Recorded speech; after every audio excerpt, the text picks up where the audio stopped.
ಗುರುಪೂರ್ಣಿಮೆಯ ಪವಿತ್ರ ಸಂದರ್ಭದಲ್ಲಿ ನಗರದಾದ್ಯಂತ ಭಕ್ತಿ ಭಾವದ ವಾತಾವರಣ ಮನೆಮಾಡಿತ್ತು. ವಿವಿಧ ದೇವಾಲಯಗಳಲ್ಲಿ ಗುರುವಂದನೆ, ವಿಶೇಷ ಪೂಜೆ, ಭಜನೆ ಹಾಗೂ ಧಾರ್ಮಿಕ ಕಾರ್ಯಕ್ರಮಗಳು ಶ್ರದ್ಧಾಭಕ್ತಿಯಿಂದ ನೆರವೇರಿದವು.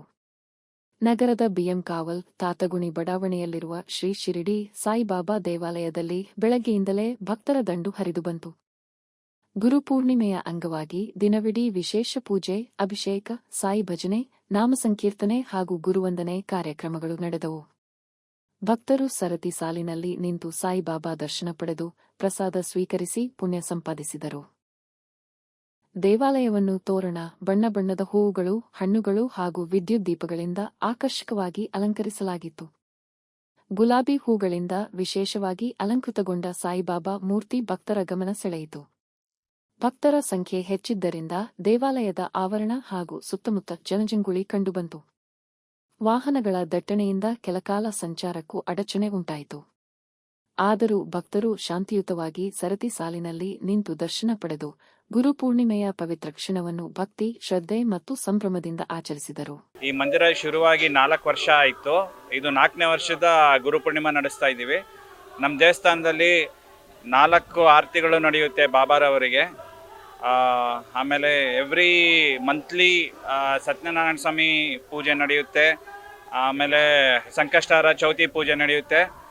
ಆಮೇಲೆ ವಿವಿಧ ಥರ ಪೂಜೆಗಳು ನಡೆಯುತ್ತೆ. ವಿಜಯದಶಮಿಗೆ, ಗುರುಪೂರ್ಣಿಮೆಗೆ, ಆಮೇಲೆ ಮಹಾಸಮಾಧಿ ಡೇಗೆ ವಿಶೇಷ ಪೂಜೆಗಳಿರುತ್ತೆ. ಈ ಅಭಿಷೇಕಗಳು ಇರುತ್ತೆ. ಈಗ ಮೊದಲು ನಾವು ದೇವಸ್ಥಾನ ಶುರುವಾದಾಗ 300 ಜನ 400 ಜನ ಬರ್ತಾ ಇದ್ದು, ಇವತ್ತಿನ ದಿನ ಅರೌಂಡ್ 10,000 ಜನ ಬರ್ತಾ ಇದ್ದಾರೆ ಗುರುಪೂರ್ಣಿಮೆಗೆ. ತುಂಬ ಒಳ್ಳೆಯದು. ಸಾಯಿಬಾಬಾ ಎಲ್ಲರನ್ನೂ ಕಾಪಾಡಲಿ. ಎಲ್ಲರೂ ನಮ್ಮ ದೇವಸ್ಥಾನಕ್ಕೆ ಬಂದು ಬಾಬಾ ದರ್ಶನ ಮಾಡಿಕೊಂಡು ಆಶೀರ್ವಾದ ಪಡ್ಕೊಳ್ಳೋದಕ್ಕೆ ಇಚ್ಛೆ ಪಡ್ತೀವಿ. ಆಮೇಲೆ ದಿವಸ ಪ್ರಸಾದ ಇರುತ್ತೆ, ಮಧ್ಯಾಹ್ನ ಹೊತ್ತು, ಸಂಜೆ ಹೊತ್ತು. ಸೊ ಇಲ್ಲಿನ ಭಕ್ತಾದಿಗಳಿಗೆಲ್ಲ ಬಾಬಾ ಒಳ್ಳೇದು ಮಾಡ್ತಾ ಇದ್ದಾರೆ ಅಂತ ಹೇಳ್ತಾ ಇದ್ದಾರೆ. ಸೊ ಅದೇ ಬೇಕಾಗಿರೋದು ನಮ್ಮೆಲ್ಲ ಕಡೆಯಿಂದನೂ. ನಾವೆಲ್ಲ ಟ್ರಸ್ಟಿಗಳು ಸೇರಿ ಮಾಡಿದ್ದಕ್ಕೂ, ಸೇವೆ ಆಗ್ತಿರೋದಕ್ಕೂ, ಜನರಿಗೆ ಒಳ್ಳೇದಾಗ್ತಾ ಇರೋದಕ್ಕೂ ನಮಗೆ ಸಂತೋಷ ಇದೆ. ನಮ್ಮ ಶಶಿ ಅವರು ಏನು ಮಾತು ಹೇಳ್ತಾರೆ? ಇಲ್ಲ, ಇದು ನಮ್ಮ 4ನೇ ವರ್ಷ ಗುರುಪೂರ್ಣಿಮಾ ಅದು.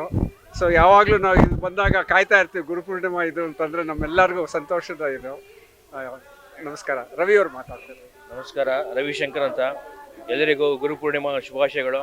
ಸಾಯಿಬಾಬಾ ಅವರ ಅನುಗ್ರಹ ಎಲ್ಲರ ಮೇಲೂ ಇಟ್ಟು ಆಯುರಾರೋಗ್ಯ, ಐಶ್ವರ್ಯ, ನೆಮ್ಮದಿ ಎಲ್ಲ ಅನುಗ್ರಹದಿಂದ ಚೆನ್ನಾಗಿ ಜೀವನ ಮಾಡಲಿ ಅಂತ ನಾವು ಆಶಿಸ್ತೀವಿ.